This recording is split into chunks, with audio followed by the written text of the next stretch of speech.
vai ser sobre lex mercatória e outras fontes de uniformização do direito internacional privado.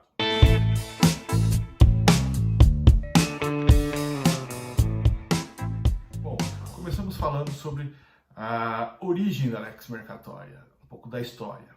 A lex mercatória surge na Idade Média, especialmente na Europa, com a finalidade de organizar a questão portuária daqueles países que compõem aquele sistema de integração. Havia muitas críticas com relação às formas como o comércio acontecia, além da questão de embarque, desembarque, carregamento, descarregamento de navios, e necessitavam, portanto, aqueles que fossem feitas algumas alterações no sistema jurídico. Criou-se um conjunto de regras, princípios, enfim, que fundamentavam aí a chamada lex mercatória. A partir do século XIX houveram algumas alterações na lex mercatória e ela continua vigindo aí justamente como esse sistema de regras, princípios, enfim, normas que organizam o comércio internacional.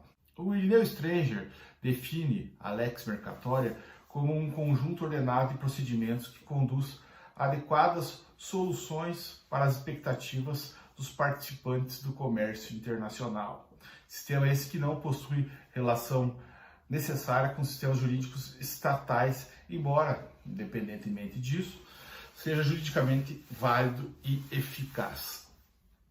O próprio Irineu Strenger traz essa ideia de lex mercatória como esse conjunto válido internacionalmente de regras comerciais e diz que, independente dos sistemas jurídicos internos, ela continua válida. Então, a lex mercatória, aí, no entendimento do Irineu Strenger, pode ser aplicada pelo juiz pátrio, aí também no âmbito ou no momento da decisão ou da fundamentação de uma causa com conexão internacional. Mais ou menos assim, o juiz pátrio, ao receber uma causa com conexão internacional, se depara com a possibilidade de aplicar a lex mercatória. Aplica ou não aplica a lex mercatória? O próprio Irineu Strenger, citado pelo Rechsteiner, diz o seguinte, que para o Irineu Strenger existem três formas, portanto, aí, de aplicação da lex mercatória pelo juiz pátrio. A saber, autônoma, complementar e alternativa. Então, para ele, funciona mais ou menos da seguinte maneira.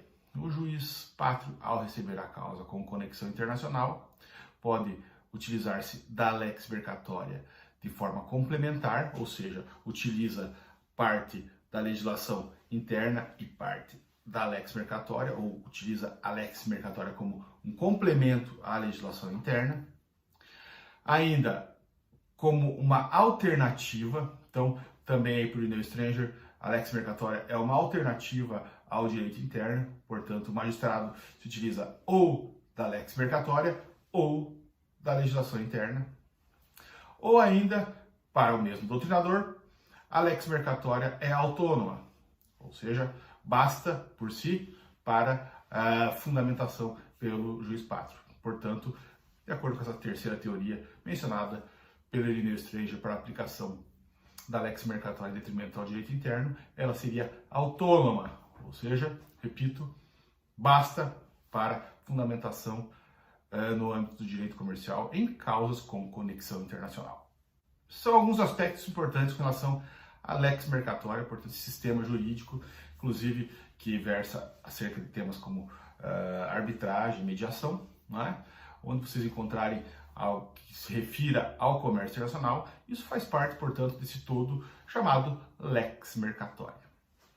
Dentro ainda da lex mercatória, nós temos um instituto interessante de ser mencionado que uniformiza o direito internacional privado. Assim, claro, como a lex mercatória em si já o faz, nós temos os incoterms. O que são incoterms? Os incoterms são os termos do comércio internacional, ou International Commercial Terms. Esses termos do comércio internacional, como sendo siglas de 3 letras, padronizam os contratos comerciais de direito internacional privado. Portanto, a gente tem aí padrões válidos para todo mundo, repito, com exceção, salvo engano, dos Estados Unidos, que tem uma certa renitência em aceitar os Incoterms.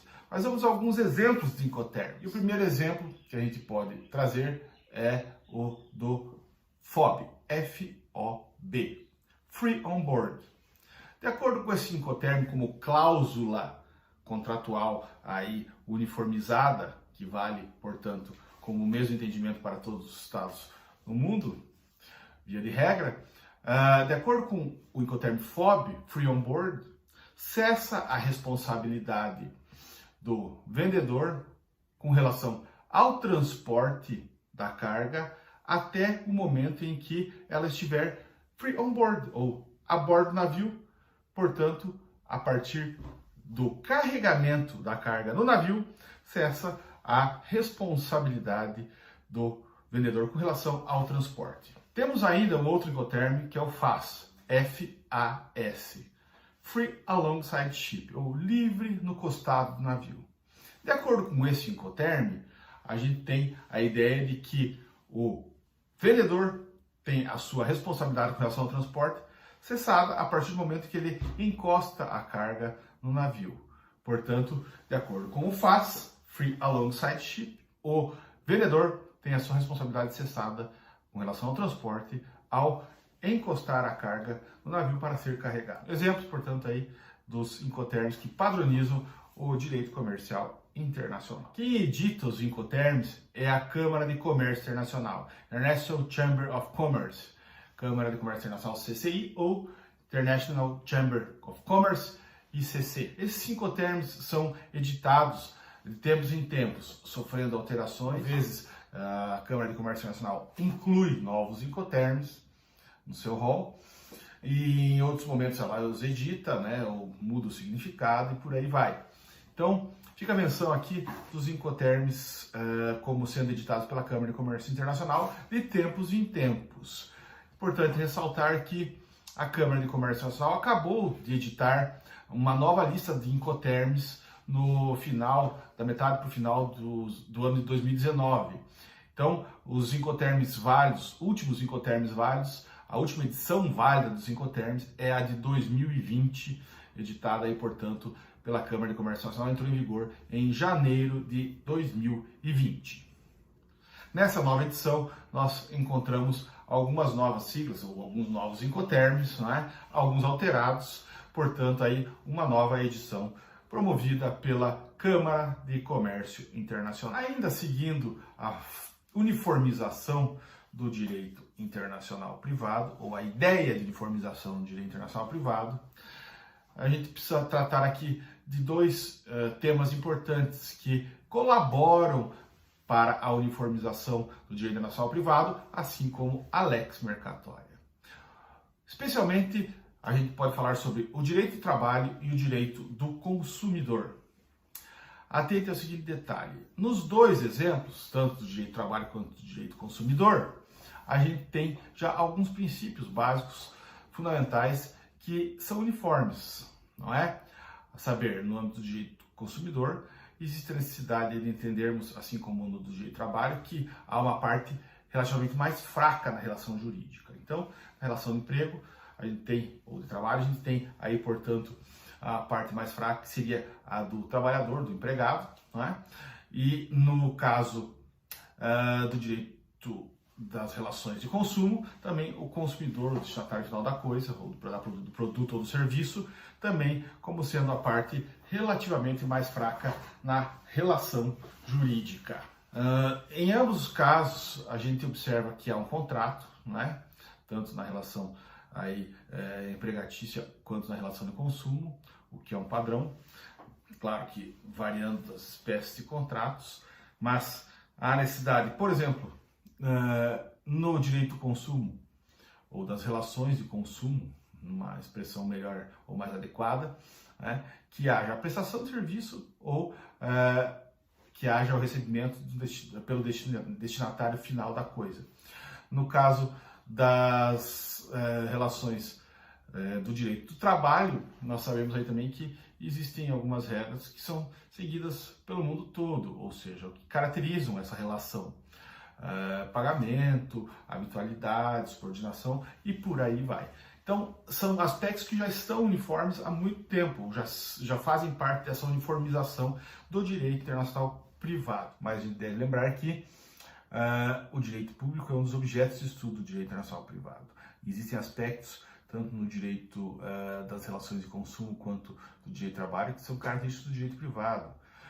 Por exemplo, a relação jurídica entre empregador e empregado existe a necessidade da feitura de um contrato de trabalho.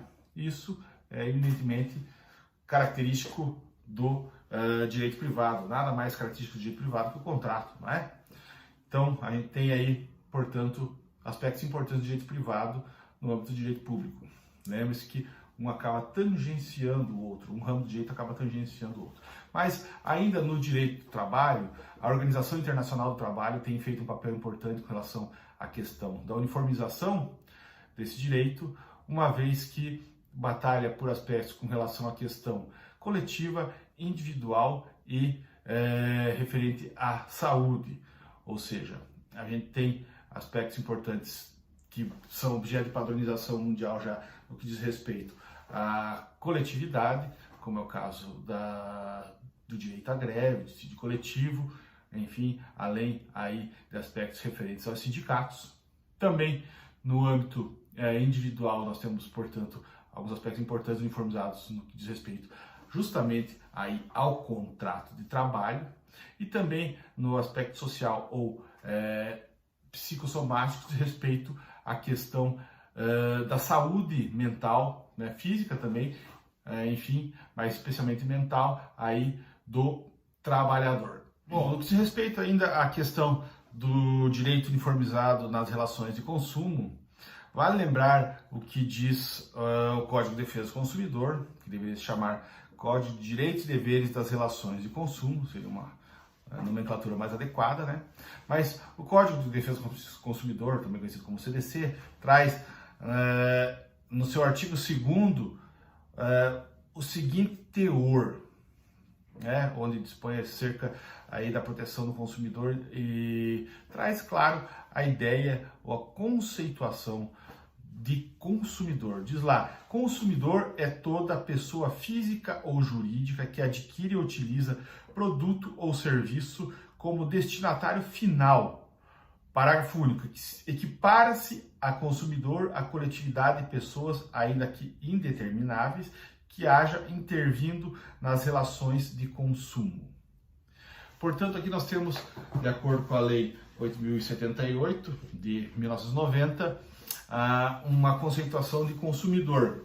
Todavia, é bom entendermos que o conceito de consumidor não está uniformizado no mundo. Cada país tem o seu conceito de acordo com a sua legislação, de acordo com o seu ordenamento jurídico. O Brasil tem conceituado o termo consumidor, mas o que é legal de mencionarmos também é que no que diz respeito às relações de consumo, boa parte das mesmas está uniformizada no âmbito internacional, uma vez que com o advento da internet e do comércio, né, digital ou via internet, online, enfim, como queiram, a gente observa que isso é uma padronização já nos negócios, portanto, aí, referentes ao consumo.